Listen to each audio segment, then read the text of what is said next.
Boa noite, presidente. Obrigada aqui por conversar conosco hoje. Presidente, a partir hoje desse relatório dessas alegações finais da Procuradoria-Geral da República e pegando o fato de Eduardo Bolsonaro estar em contato com o entorno e com a Casa Branca, o senhor imagina que o senhor pode ser preso e, se isso acontecer, o senhor cogita pedir asilo aos Estados Unidos? Olha, eu vou ser preso por quê? Por ter destruído aqui o relógio em Brasília? Eu estava nos Estados Unidos. Não é, isso é um crime impossível. Como é que eu vou pedir um asilo se eu não cometi crime algum? O próprio Trump tem dito, é caça às bruxas. Geralmente se condena alguém por corrupção, como Lula foi condenado por 3 instâncias por corrupção, condenado em última instância também por corrupção. E não eu. Eu fiz a coisa certa, eu conduzi o Brasil com zelo. Isso atrapalhou o sistema. Botei quase um ponto final na corrupção e muita gente que roubava aqui no Brasil deixou de roubar. E eu sou um cara que não posso voltar. Porque eu, elegível, ganho as eleições. Se eu tivesse 3, 4% em pesquisa, teriam me esquecido num canto. Mas como eu tenho 40%, ganho do Lula no primeiro e segundo turno, precisam manter a mentira daquela acusação da inelegibilidade, reunir-se com embaixadores. Lula se reuniu com quem no Morro do Alemão? Abuso de poder econômico. Eu ocupei o carro de som do Silas Malafaia no 7 de setembro, deixei a faixa lá no palanque e ocupei a tribuna.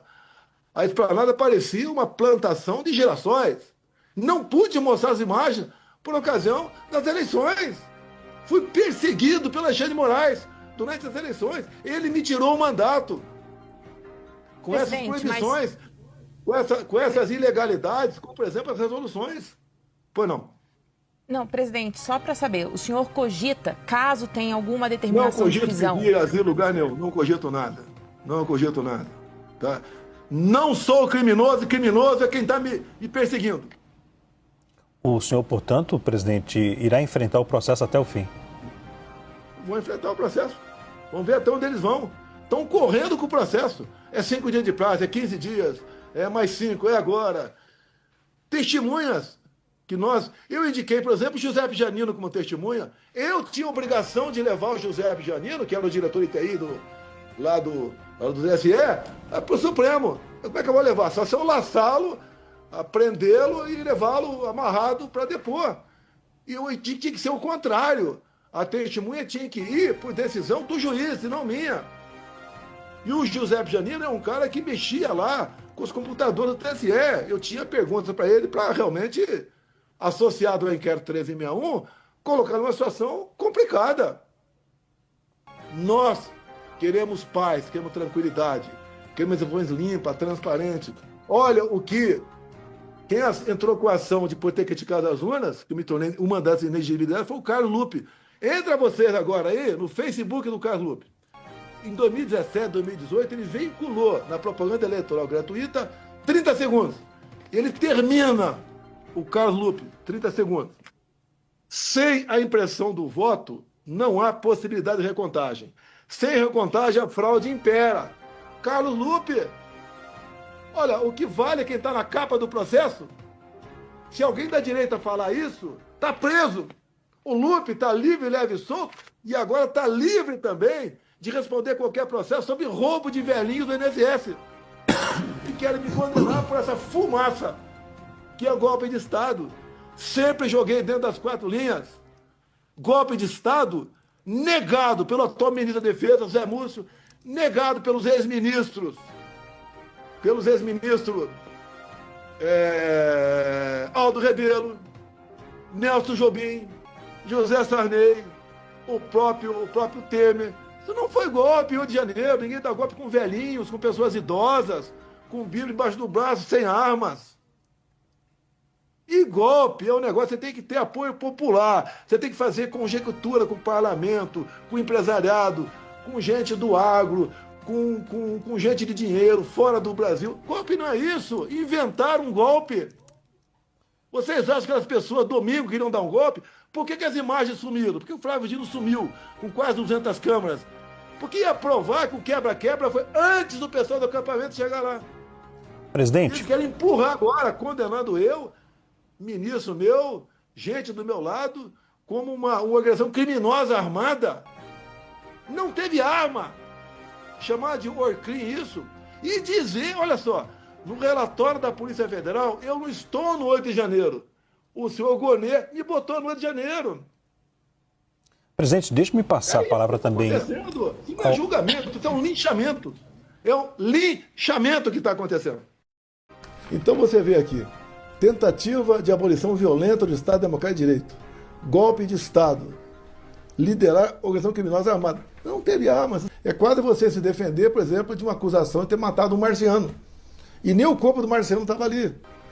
Até sobre baleias me investigaram, joias, cartão de vacina, comprar 101 imóveis com dinheiro vivo no Vale do Ribeira. O Trump. Então você disse com embaixadores. Lula se reuniu com quem no Morro do Alemão? Abuso de poder econômico. Eu ocupei o carro de som do Silas Malafaia no 7 de setembro, deixei a faixa lá no palanque e ocupei a tribuna. A esplanada parecia uma plantação de girassóis. Não pude mostrar as imagens por ocasião das eleições. Fui perseguido pelo Alexandre de Moraes durante as eleições. Ele me tirou o mandato. Com essas proibições, com essas ilegalidades, como, por exemplo, as resoluções. Pois não. Não, presidente, só para saber, o senhor cogita, caso tenha alguma determinação de prisão? Não cogito pedir asilo em lugar nenhum. Não cogito nada. Não cogito nada. Tá? Não sou criminoso, e criminoso é quem está me perseguindo. O senhor, portanto, presidente, irá enfrentar o processo até o fim? Vou enfrentar o processo. Vamos ver até onde eles vão. Estão correndo com o processo. É 5 dias de prazo, é 15 dias, é mais 5, é agora. Testemunhas que eu indiquei, por exemplo, o Giuseppe Janino como testemunha. Eu tinha obrigação de levar o Giuseppe Janino, que era o diretor ITI lá do TSE, para o Supremo. Como é que eu vou levar? Só se eu laçá-lo, prendê-lo e levá-lo amarrado para depor. E tinha que ser o contrário. A testemunha tinha que ir por decisão do juiz e não minha. E o Giuseppe Janino é um cara que mexia lá com os... Fala, quem que pode negociar? Quem que pode explicar? Quem que pode brifar o Trump?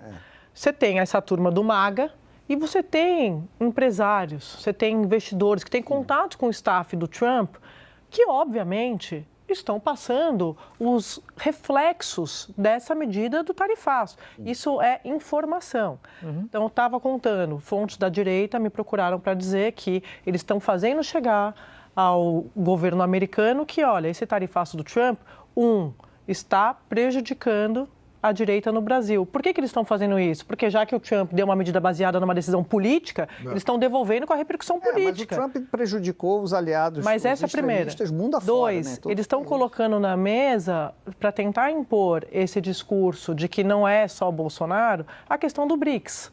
Estou passando aqui o relato do que foi passado para eles e chegou também a autoridades brasileiras, com quem eu conversei no final de semana. E 3, dizendo que o Bolsonaro foi colocado ali na carta por uma articulação do Eduardo Bolsonaro com o Steve Bannon, que é um dos principais líderes do MAGA.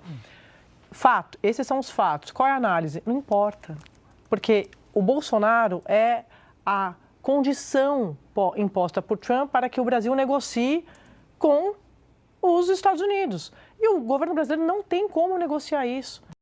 Andréia, a perda de mandato de Carla Zambelli, só para a gente lembrar, seria pela condenação criminal. Quem é condenado criminalmente perde o seu mandato, mas isso tem que ser analisado pela Câmara dos Deputados. Primeiro passo lá é a Comissão de Constituição e Justiça. Agora há pouco eu conversei com o presidente da CCJ, que é o deputado Paulo Aze. O que ele me disse? Que assim que acabar o recesso, ele vai se reunir com o relator Diego Garcia para eles entenderem qual vai ser o trâmite possível. E Paulo Aze me diz o seguinte: a gente está diante de um fato inédito.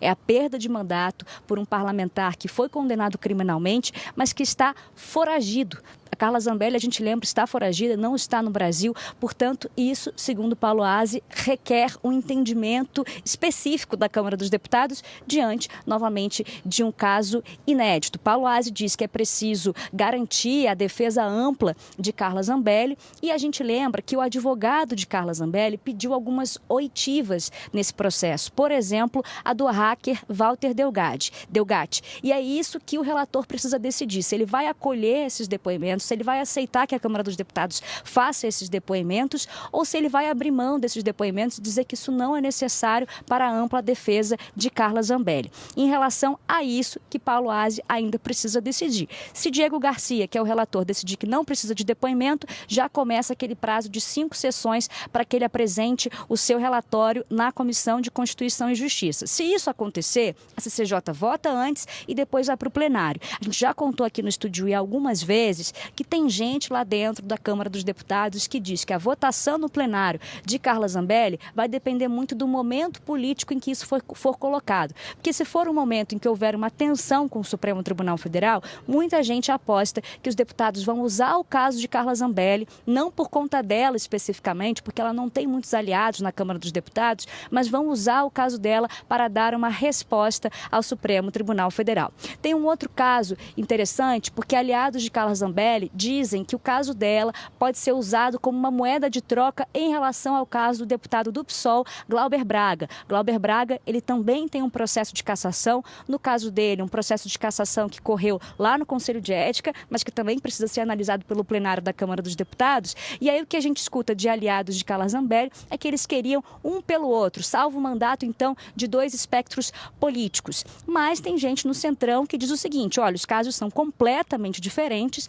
mas eles não descartam que Hugo Mota, de fato, possa votar os 2 casos no mesmo momento por um entendimento político. Tudo isso, claro, a temperatura de tudo isso vai ser sentida depois do recesso parlamentar. Andréia. Dia 22 de maio, vocês vão se lembrar disso, o líder do PT na Câmara, o deputado Lindbergh Farias, entrou com uma representação criminal na Procuradoria-Geral da República contra o deputado que estava licenciado do cargo já lá nos Estados Unidos.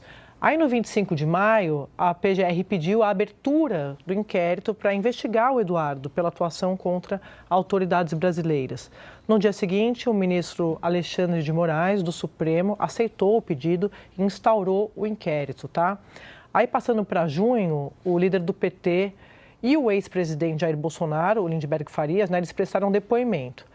Aí, 7 de julho, o presidente americano Donald Trump publicou aquela carta falando, fez um post, na verdade, sobre Bolsonaro, dizendo que o ex-presidente é alvo de perseguição.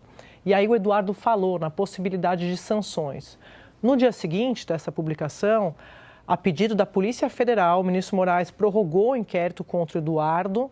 Em 9 de julho, Trump, aí sim, anunciou a tarifa de 50% contra todos os produtos brasileiros e colocando ali a condição para negociar, dizendo que era por causa de Bolsonaro.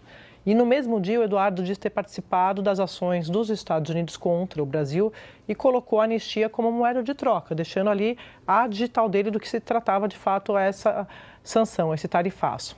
Aí no 16 de julho, naquela sexta-feira, a PGR pediu a tornozeleira eletrônica contra Jair Bolsonaro, na verdade numa quarta-feira, e na sexta-feira, 18 de julho, o Moraes aceitou o pedido e determinou as medidas cautelares. Então, foi essa última decisão do ministro Moraes, aceitando, então, o pedido da PGR. É nesse status que nos encontramos, aguardando os desdobramentos do que pode acontecer com o deputado Eduardo Bolsonaro. Só para lembrar para vocês, tá?